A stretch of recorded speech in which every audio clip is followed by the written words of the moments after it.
Assalamualaikum warahmatullahi wabarakatuh. Hari ini saya akan berbagi resep nasi kebuli rasa istimewa.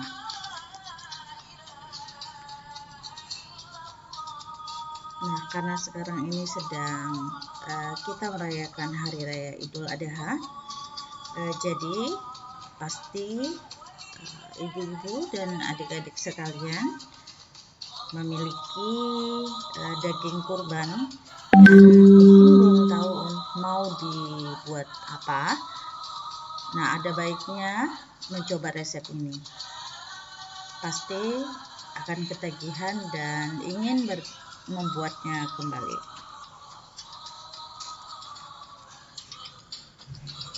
Ini adalah bahan yang digunakan dalam memasak nasi kebuli daging sapi.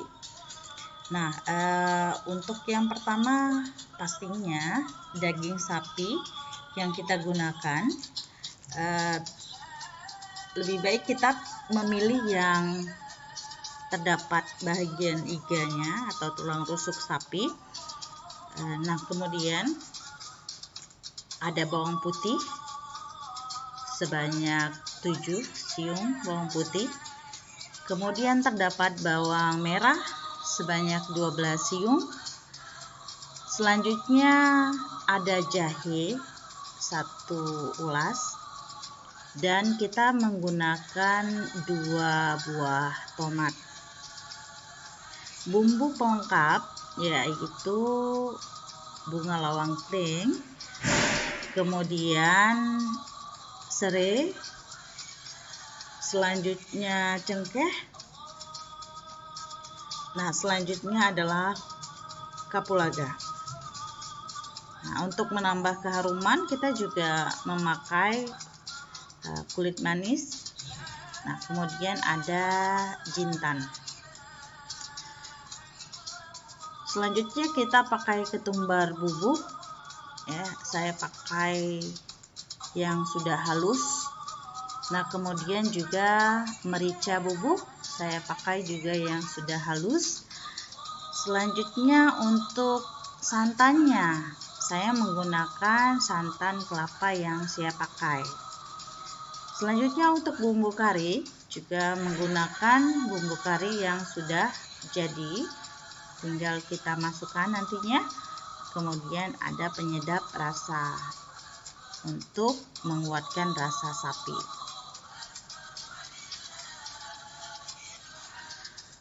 Langkah pertama dalam memasak nasi kebuli, kita siapkan bawang putih sebanyak 7 siung, kemudian bawang merah 12 siung. Selanjutnya ada jahe sedikit saja, nanti takutnya terlalu pahit. Nah, kesemuanya ini kita rajang, kita masukkan ke dalam blender. Tujuannya yang pertama adalah untuk memudahkan dalam penghancuran di dalam blender nantinya, sehingga nanti akan ada terbentuk bumbu yang memang sudah halus. Nah, kemudian tahap yang kedua, jadi kita ini memisahkan blendernya ya. Jadi kita pisahkan saat di blender, tidak kita satukan. Nah, ini saya memakai 2 buah tomat.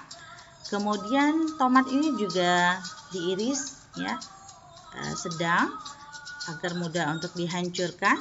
Nah, selanjutnya di blender ya, sehingga menjadi sangat halus seperti ini ya. Nah, selanjutnya kita punya jintan. Selanjutnya ada lada bubuk dan ada ketumbar bubuk. Ketiga bahan ini yaitu jintan, lada, dan ketumbar dijadikan satu dan dimasukkan ke dalam blender. Selanjutnya di blender hingga halus menjadi seperti ini.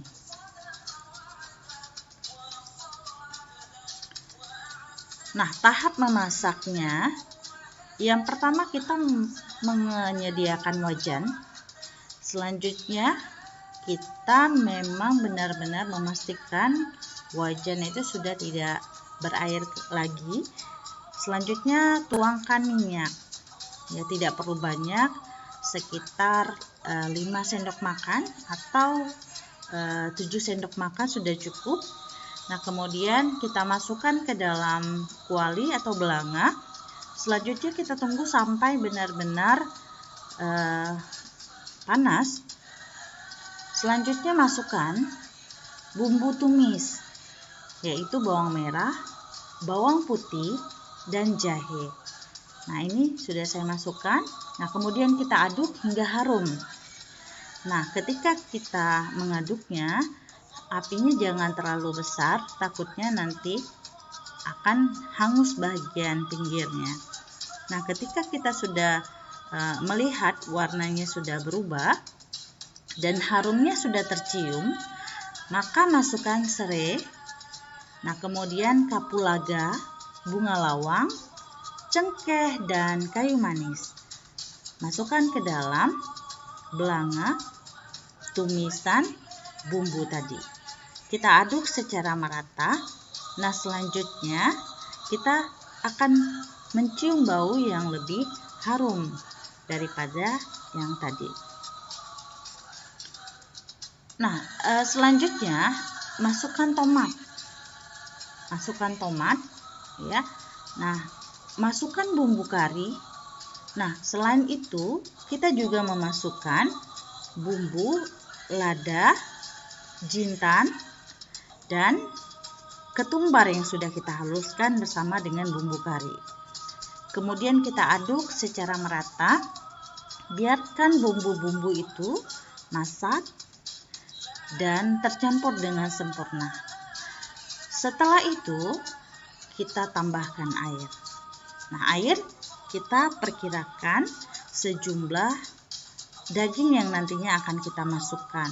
Jangan terlalu banyak ataupun terlalu sedikit. Dan ingat, air itu nanti akan menjadi kuah yang juga digunakan dalam memasak nasi kebuli.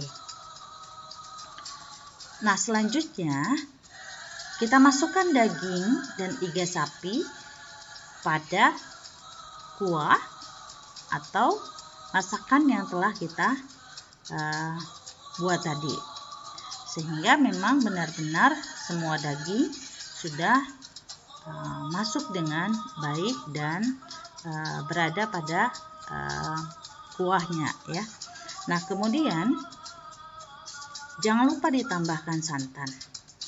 Tambahkan santan, dan ini diharapkan apinya juga jangan terlalu besar agar santan tidak pecah.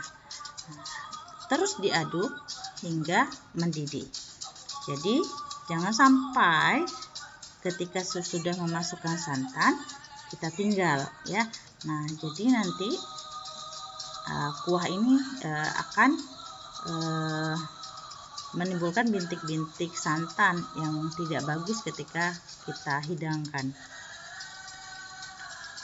Nah, jangan lupa untuk rasanya masukkan garam, kemudian masukkan perasa makanan, dan masukkan gula. Nah, di sini ibu-ibu dan adik-adik sekalian, setelah diaduk merata, ya, dites kembali bagaimana garamnya, perasa makanannya, dan gula. Kalau memang tidak terasa, maka boleh ditambah atau disesuaikan dengan rasa yang diinginkan. Apakah ingin asin ataupun ingin manis. Nah, daging ini karena tadi iga, kita berharap bahwa iga ini memang matang dengan sempurna dan nikmat ketika kita memakannya. Jadi, saya mengambil daging, memasukkannya ke dalam rice cooker beserta dengan kuahnya tadi, dan memilih menu masak daging. Jadi di rice cooker ada menu masak daging. Nah, bagi ibu-ibu atau adik-adik yang tidak punya rice cooker seperti ini, maka boleh memilih memasak dengan api yang sangat kecil. Ya, ditutup, sekali-kali boleh diaduk hingga memang kuahnya atau airnya itu menjadi lebih sedikit dan menyerap kepada daging yang dimasak. Nah, kemudian tunggu hingga daging matang. Biasanya ketika kita menggunakan rice cooker ini, itu akan memberikan bunyi atau alarm menunjukkan bahwa daging itu sudah matang. Nah, selanjutnya kita pisahkan daging dengan kuahnya. Jadi dagingnya kita letakkan di dalam satu wadah. Nah, kemudian kita sediakan beras yang sudah kita cuci bersih, masukkan ke dalam kuah yang sudah dipisahkan dengan daging tadi. Kemudian atur menu memasak nasi dan kita tunggu hingga alarm kembali berbunyi yang menunjukkan nasi telah masak.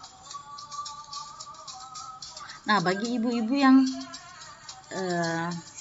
ingin masak dengan rice cooker biasa bisa ya. Jadi ibu-ibu cukup memasak nasi seperti biasa, namun airnya itu tidak dengan air putih atau air bening. Jadi yang dimasukkan adalah kuah kari ini, sehingga dia memang meresap ke dalam nasi dan hasilnya sangat enak sekali. Nah, untuk dagingnya, jadi ketika kita ingin menghidangkan, lebih nikmat lagi ketika daging ini kita goreng. Ya, daging atau iga ini kita goreng hingga matang, jadi agak kecoklat-coklatan dan sudah sangat empuk ketika kita memakannya. Nah, inilah nasi kebuli yang sudah kita masak tadi dan siap untuk disantap. Boleh nanti kalau mau ditambah dengan acar, atau boleh juga menggunakan misalnya saus cabai, saus pedas, ataupun buat bumbu-bumbu spesial lainnya yang memang membuat nasi kebuli ini semakin nikmat untuk disantap. Baik, terima kasih. Hari ini cukup sekian resep dari saya, dan insya Allah nanti kita akan berbagi resep lainnya. Terima kasih. Assalamualaikum warahmatullahi wabarakatuh.